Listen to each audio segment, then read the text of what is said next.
ताज़ा तरीन वीडियोस के लिए हमारा चैनल सब्सक्राइब करके बेल आइकॉन प्रेस करें ताकि आपको मिले हर अपडेट सबसे पहले।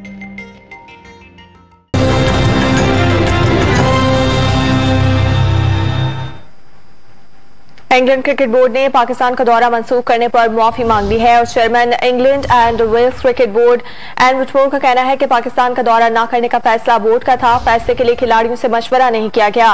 सीजन की मसरूफियात की वजह से जहनी तंदुरुस्ती के लिए फैसला किया। अफसोस है कि फैसले से पाकिस्तान में लोग मायूस हुए। बोर्ड ने जो फैसला किया वो बहुत मुश्किल था। तफसीलात में नहीं जाऊंगा। सिक्योरिटी और वेलफेयर के एडवाइस पर फैसला किया गया। पाकिस्तान के साथ ताल्लुकात नए सिरे से बनाए हैं। उन्होंने आइंदा साल पाकिस्तान का दौरा करने का ऐलान भी किया है और कहा कि 2022 के दौरे के हवाले से दोबारा फोकस करना पड़ेगा। अगले साल शेड्यूल टूर के हवाले से जो हो सका करेंगे।